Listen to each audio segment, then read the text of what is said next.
Adaptation to climate change in developing countries. Lesson 1. What is climate change? In the current century, climate change has caused heat wave, cold wave, severe rainstorm, and other extreme weather conditions globally, which are becoming important social issues more and more. However, can we say that all the recently rising extreme weather conditions come from climate change? In fact, it is not so easy to define so simply. Why not? This is because climate change is not adjusted only by human-led greenhouse gas emissions and index changes. Therefore, the basic definition of climate and other details of future prospects coming from climate change shall be importantly handled in a way to improve scientific understanding of climate change. From this course, you can explain climate and climate system, concepts and principles of climate change, and current status and future prospect of climate change. So, should we begin the course? 1. Understanding climate and climate system. Do you know what climate is? What climate system is? Before discussing climate change, let us explore climate and climate system first. In general, climate is an average weather condition that occurs over a specific season or a period in a specific area for a long time. For example, today's or tomorrow's weather and other characteristics that change every moment are called weather, while the characteristic over a long time, such as an average weather condition on January 1st over 30 years, is called climate. Normally, climate of a certain area is determined by temperature and precipitation. Therefore, these two variables are considered when we discuss climate. For example, tropical rainforests and deserts can be clearly distinguished in climate characteristics, based on temperature and precipitation only. Local climate characteristics like this are adjusted by latitude, altitude, water, and land distribution and topography. Like this, the factors that affect climate elements are called climatic factors. Considering the above-mentioned definition of climate, climate change is a change of average weather characteristics. If abnormally high temperature occurs in a specific place, can we call this phenomenon climate change? The right answer to this question is that this can be hardly defined as climate change. However, if, for quite a long period of time, abnormally high temperature takes place in summer more frequently over 100 years, we will have room to doubt that this is climate change. However, in order to conclude that certain climate change comes from human activities, there are many more things for us to consider. We will look into this matter later more in detail. First, let's learn about climate system. In general, climate system consists of atmosphere, oceanosphere, cryosphere, and biosphere, or 4 indices. Global distribution of climate elements will be adjusted through interactions within each zone or between zones. Here, climate elements are a value quantifying average temperature, average humidity, and average precipitation, etc. Each zone of climate system has its own unique characteristics and roles. First, let's look into the atmosphere. The most important role of the atmosphere is to transport water and energy and redistribute them over the entire globe. Also, it blocks solar radiation energy and universe radiation energy that are harmful to lives before they reach the Earth's surface, generates greenhouse gas effects to warm the globe, and ensures that daily temperature ranges do not become wide. The oceanosphere transports energy to the poles through ocean currents and works as a storage to keep and supply a large amount of energy, chemicals, and water.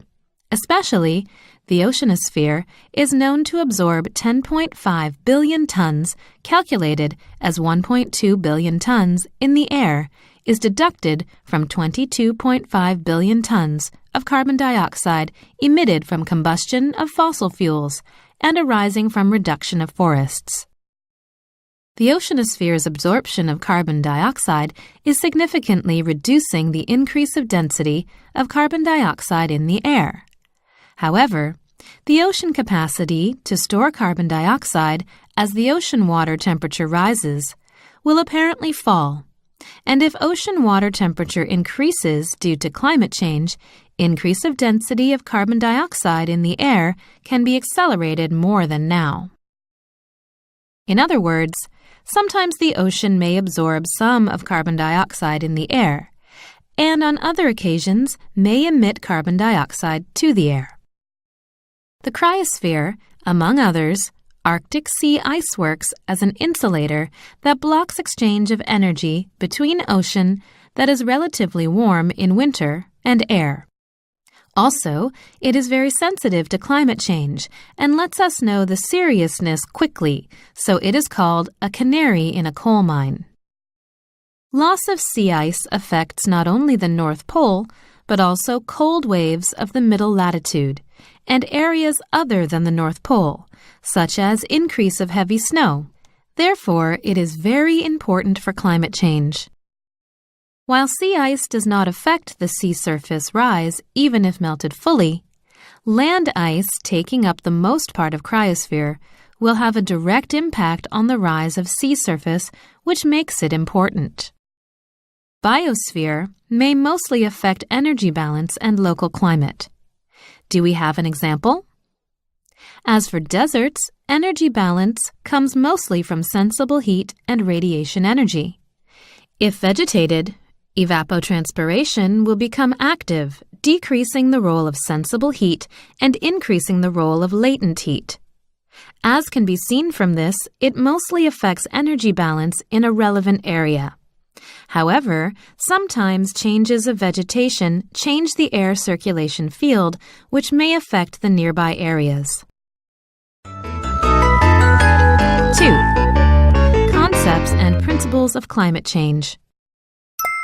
The current stable Earth climate comes from a balance between the solar radiation coming to the Earth and the Earth radiation energy emitted to the universe. There are ways to transport and deliver energy at large, divided into radiation, convection, and conduction. The only way for the Earth to exchange energy with the universe, the outside perimeter, is radiation. The reason is that while convection and conduction need a medium to deliver energy, in the universe, such a medium is almost non-existent, and energy transportation is possible only through radiation.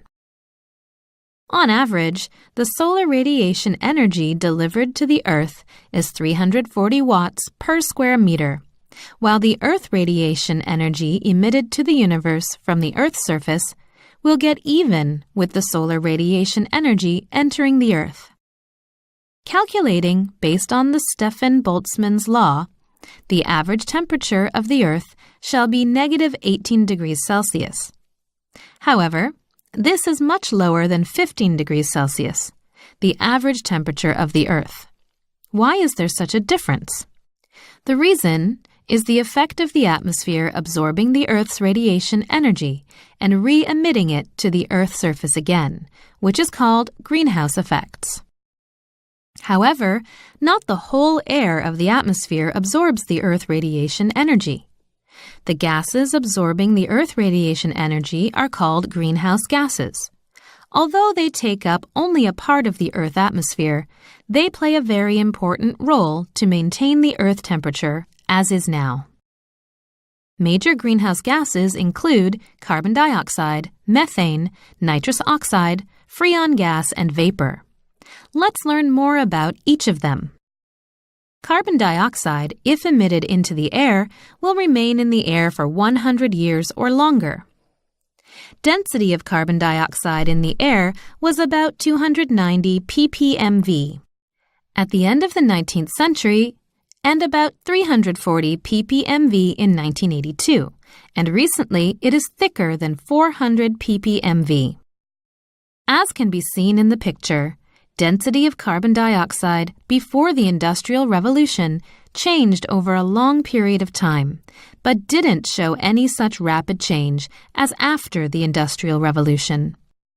After the Industrial Revolution, the increase of carbon dioxide mostly came from combustion of fossil fuels and destruction of forests, while artificial greenhouse effect and contribution of carbon dioxide would take up about 50%. Methane emitted to the air will remain in the air without decomposition for about 10 years. The capacity to absorb the Earth radiation energy, compared with carbon dioxide, is 10 to 100 times higher per particle. Density of methane in the air increases by 0.016 plus or minus 0.001 ppm every year. Methane in the air will be naturally or artificially generated through various means. Mostly it comes from excavation of coal or natural gas, transportation of natural gas, agriculture, and intensive farming. Density of methane is showing an apparent increase in the current century, and its contribution to artificial greenhouse effect is about 15 to 20%. Nitrous oxide, once emitted into the air, will remain in the air for about 180 years. Nitrous oxide absorbs the Earth radiation energy 100 to 1,000 times higher than carbon dioxide per particle. Density of nitrous oxide in the air is 1,600 to 1,800, was 289 plus or minus 10 ppbv, which increased to about 324 ppbv now. Nitrous oxide mostly comes from soil, chemical fertilizers, and combustion of fossil fuels. Its contribution to artificial greenhouse effect is about 5%. Now, let's talk about freon gas. Once emitted into the air, freon gas will remain undecomposed for 400 years or longer. Compared with carbon dioxide, it absorbs the Earth radiation energy 16,000 times more. Its actual density in the air is 0.001 ppmv or below, which is low. However, its contribution to artificial greenhouse effect is about 20%. Use of freon gas has rapidly increased since the 1930s. Mostly it has been applied to refrigerants of refrigerators and air conditioners, insulators, clearing agents of semiconductors, and various spray products. However, as it was highlighted as a cause of destruction of the ozone layer, currently HCFC, its replacement, is mostly used. Vapor has the greatest impact on greenhouse effect in the air. Although vapor is not classified as an artificial greenhouse gas, such as carbon dioxide, density of vapor in the troposphere relies a lot on temperature, which can cause a great amount of feedback. Therefore, it plays a very critical role in climate change. In the beginning, we learned that even if abnormal high temperature continued for over a week, we couldn't claim that it came from climate change. What is the reason? What we have experienced, or what is to be experienced in terms of climate change, can be assumed to have come from increase of greenhouse gases emitted artificially after the Industrial Revolution. Still, we cannot say that countless variations of extreme weather, such as typhoons, droughts, and heavy rains, we have experienced have definitely come from human-led climate change. This is because climate change consists of artificial force, natural force, and internal variability. Artificial force refers to the results of all human activities that affect the Earth energy balance, such as increase of greenhouse gases and change of the Earth's surface.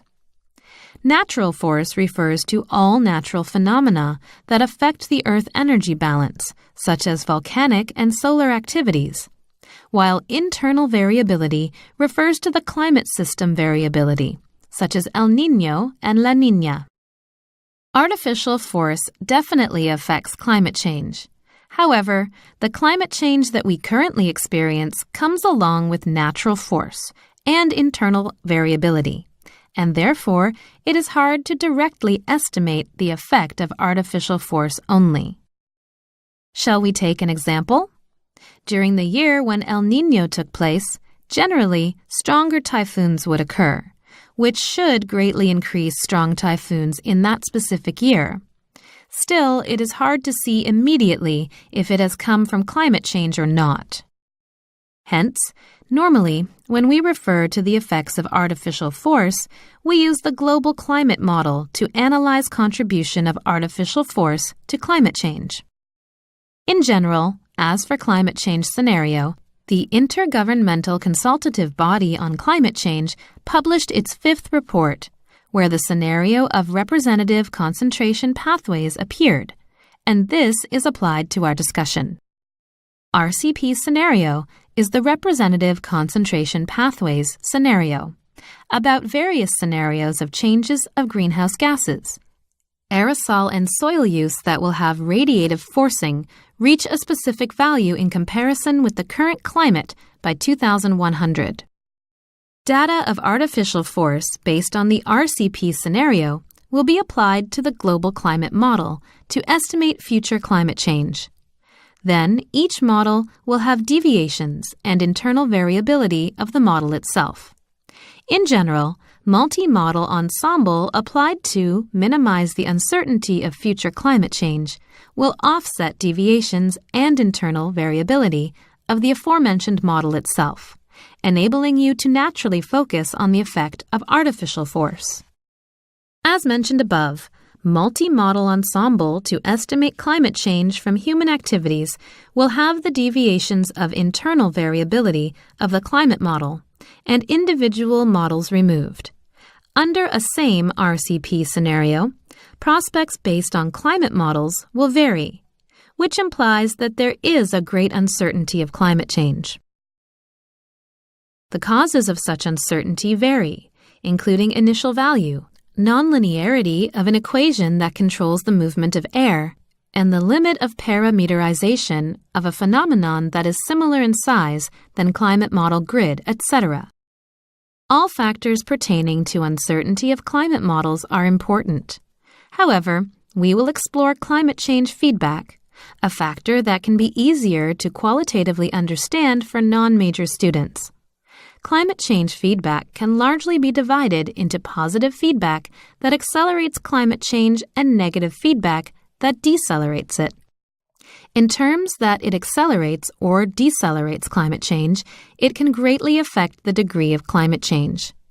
However, strength of climate change feedback differs greatly by climate model, and therefore, climate change prospects may vary by model. Representative climate change feedback includes Planck feedback, vapor feedback, sea ice albedo feedback, and cloud feedback. Shall we check one by one? Planck feedback is a representative negative feedback. It is based on the Stefan-Boltzmann's law that the fourth power of the Earth temperature is in proportion to the Earth radiation energy emitted from the Earth.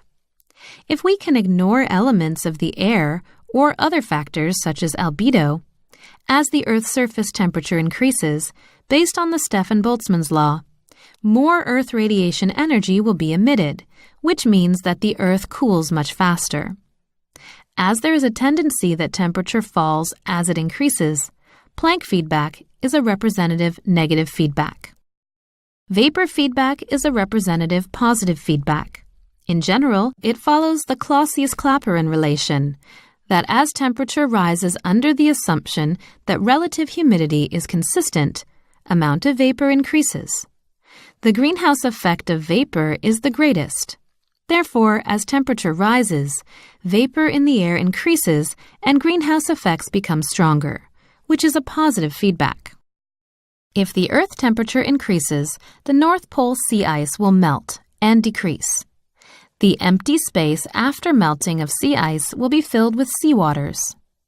In general, albedo of sea ice is higher than that of the sea, and therefore, decrease of sea ice will result in decrease of albedo of the North Pole. If albedo decreases, more solar radiation energy will be absorbed in the North Pole, which will increase the temperature even more. Therefore, sea ice albedo feedback, too, is a representative positive feedback. Unlike other feedback, cloud feedback plays different roles by thickness and height of a cloud, status of the Earth's surface, and incidence angle of solar radiation. Therefore, it is the most uncertain feedback. In general, low and thick clouds will more strongly block solar radiation energy, decreasing the Earth temperature. On the other hand, high and thin clouds will let most of the solar radiation energy pass, but absorb the Earth radiation energy to increase the Earth temperature. Still, there are many ongoing studies as to if the roles of clouds will be positive or negative feedback as climate changes, and we don't have a definite conclusion yet. 3. Current status and future prospect of climate change. In order to explore the status of climate change and its future prospect, we will sum up the conclusions of the 5th IPCC report on climate change. First, let's explore the status of climate change. Since 1850, increase of temperature of the Earth's surface has continued for the last 3 decades. However, the average Earth's surface temperature of the entire globe shows clear changes over a decade and in a passing of a year. Therefore, it is hard to definitely say that the average Earth temperature has consistently increased. Average precipitation on the land of the middle latitudes on the northern hemisphere has increased since 1901. However, there has been no clear increase or decrease in other latitudes. The sea absorbed 90% of the energy accumulated in the climate system between 1971 and 2010.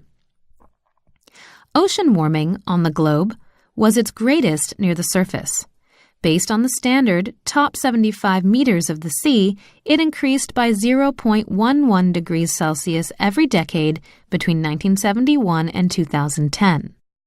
Since the industrialization, the ocean has absorbed carbon dioxide. Ocean acidification took place gradually, decreasing pH by 0.1. Yearly average area of sea ice melting of the North Pole has decreased by 3.5 to 4.1% per decade over the period 1979 to 2012. Especially, average area decrease was most rapid in summer. Yearly average area of sea ice melting of the South Pole increased by 1.2 to 1.8% per decade over the same period. However, there are decreases by area too. Average sea surface of the entire Earth increased by 0.19 meters between 1901 and 2010. The rate of increase of the sea surface since the mid-19th century was much higher than the average increase rate over 2,000 years prior to the 19th century. Since 1950, there have been extreme weather conditions and changes in climate phenomena. Some of them were related to human activities involving extremely low temperature, extremely high temperature, extreme increase in the sea surface, and more frequent heavy rains. Changes in precipitation of many areas and afforestation of snow and glaciers arising from climate change affected hydrological system, resulting in changes of quantity and quality of water resources. Also, there have been changes in geographical ranges, periods of activities, periods of migration, numbers of interactions of many land, freshwater, and seawater species. It is also analyzed to have negative impacts on production of crops in general. Now let's explore the future prospect of climate change. It is likely that average Earth surface temperature will increase. Especially, global warming in the North Pole is going to be faster than average global warming. As average Earth surface temperature rises, extreme heat on land will increase more within certain daily or seasonal ranges, while extreme cold is likely to decrease. However, extreme cold in winter that occurs sporadically may continue.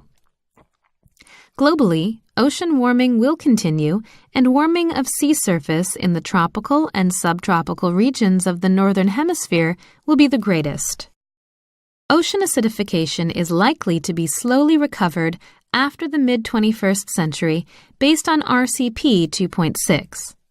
However, in all other scenarios, it will continue until the end of the 21st century. The range of the rise of the sea surface based on RCP 2.6 will be 0.26 to 0.55 meters.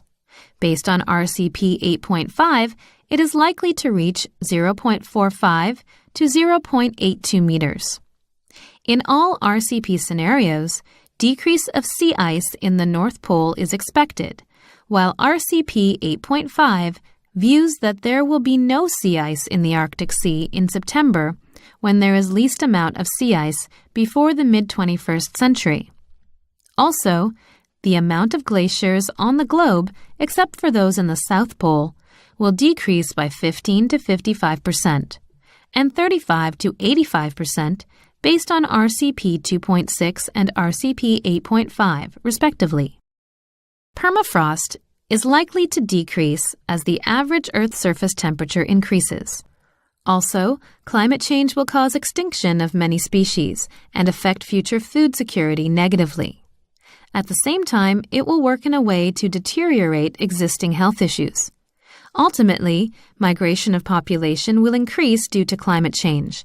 A certain part of population who cannot migrate due to lack of resources necessary for migration will be highly exposed to extreme weather conditions. Summary. Let's review and summarize what we've learned so far.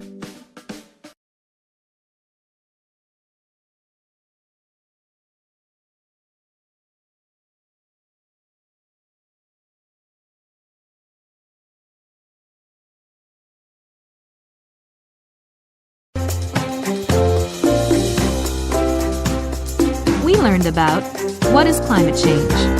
We will learn about impact vulnerability and risk of climate change next time. Goodbye.